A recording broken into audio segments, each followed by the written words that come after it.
So we left off, the idea of this psalm is that David is fleeing. He's young man. He is not yet king. He's a friend of the king. He's a friend of the king's son. And the king, Saul, knows that David has been chosen to be the next king, and he's trying to kill him because he doesn't want he does not want the throne to switch. Siri's talking to me. Sorry about this. He doesn't want the throne to go away from his lineage, so he wants David dead. And Saul has become an envious, bitter, angry, murderous man. And so David is fleeing, and he's among the Philistines just to save his own life. He is literally wandering and avoiding the traps of the enemy. So this psalm is him rehearsing his situation to God and declaring his trust in God, crying out for God's mercy.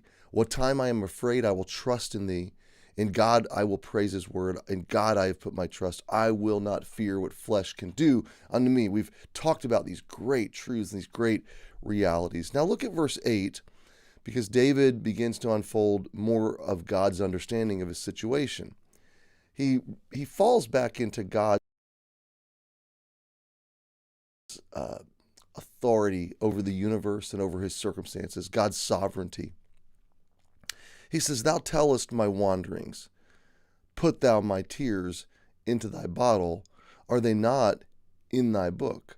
And there's some profound truth here. This is a profound prayer. First of all, David says, God, thou tellest is the sense that God takes account of, or he numbers, or he records. He knows exactly where David is, how he got there, and where he's leading him. And we could just park right there for the rest of our time together. You have this ground level day-to-day view of where you are, and so do I.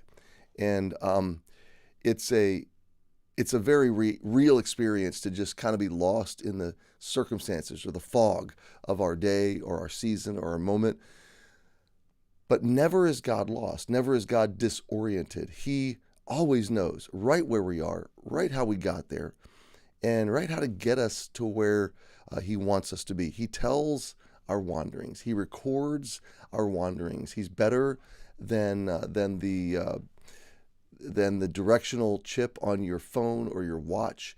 He knows exactly where you are.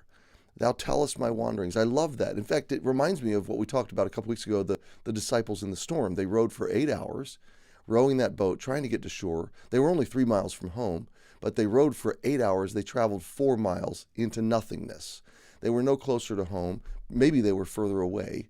They don't even know where they were. But Jesus came to them in the storm, walking on the water. He knew exactly where they were. He didn't have to look for them. They were never lost. They were never out of his care.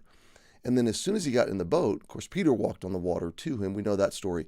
But as soon as they got in the boat, they were at the shore. So it's like time warp, and by God's timeline, immediately they were where he wanted them to be. So what a profound illustration when we think of thou tellest my wanderings. Well, secondly, David says, or requests, put thou my tears into thy bottle. Now, there's ancient Middle Eastern customs, Roman customs and others, of setting bottles by the graves of those loved ones who have passed. The idea is that those bottles contain the tears or the grief or the sorrow that those who have been left experience. The sense is that every tear is sacred. Every tear matters. Every tear has value. And that mystical reality for other religions is an actual reality for those who follow Jesus, for those who believe in Jesus and know God. God, in some sense, and obviously the bottle is figurative, although the next phrase, are they not in thy book? That's not so figurative because God says he has a book. He has a book of life, and apparently he's got a record. So the bottle and the book, are they not in thy book, is this simple reality that not one single tear is unrecorded and unnoticed and unvalued by God. Every single one of them is not only recorded, okay, but that means it's got value, it's got significance, it bears weight with God. There's some reason for it. There's some purpose in the story that he's writing, there's some value that he's going to bring out of it. Romans 8, he works all things together for good. So it is just a huge assurance today that I can't wander anywhere into any situation, any storm, any difficulty, that God didn't trace my steps there, wasn't walking ahead of me on the way there, isn't in it with me while I'm there, and then doesn't walk me back out of it because he tells my wanderings. And then in all the grief and all the sorrow and all the burdens that we bear, there isn't a single tear that goes unmarked, unvalued, unrecorded by God. It's in his bottle. It is in his book. And so he gets it, he knows, and he understands. And I'll tell you the other sense of this is sometimes life is about wandering, but it's not meaningless wandering, even though it feels meaningless. At the moment, it feels destitute or despairing. It's going to bring value, meaning from the journey. And one day I'll understand, wander through that, and I'll thank him for it. And God say it was worth it. Let's go to verse 9, and then we'll wrap up. When I cry unto thee, then shall mine enemies turn back. This I know, for God is far from me. He's not among friends. Just marry these ideas.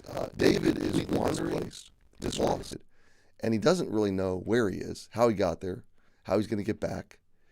He describes it as wandering. And he says, God, you're tracing every step. And then he's crying a lot. But he says, these tears matter, and I'm going to cry them intentionally. I'm going to let them flow because God records them. God knows them. God's familiar with them. Jesus understands not only the feeling, but the struggle to process that feeling so that we're living in faith and living in purpose. And then David says, I'm going to cry to you, Lord. I'm going to pray out loud. I'm going to shed these tears to you. In other words, they're not just going to fall to the ground in my loneliness and solitude and isolation. They're not just going to be meaningless. No, I'm sending these tears up to you. And Lord, I know when I cry to you that in time, not to be the sense here, now I'm going to process my enemy, that you're going to turn this enemy back. Because here's the underlying grounding reality, the underlying foundational truth. God is for me. Now, what makes that possible? Of course, my friends, the gospel, Jesus. His love on the cross is the loudest declaration in the face of all doubt. No matter what circumstance you face, no matter what emotion you experience, what tears you cry, what wanderings you experience, you can look up, you can look to the cross and see the Lamb of God, Jesus, the Son of God, God in a body, suffering for you, and you can say, God is for me. He is with me, he is in me, and he is for me. So we're going to pause there at verse 9. What a great start to the day. I don't know what you've got on your schedule today, but it can't be nearly as audacious and overwhelming in the sight of the phrase, God is for me. This I know. There may be a lot you don't know today, but this I know. God is for me. Hey, happy Wednesday, and I'll see you tomorrow.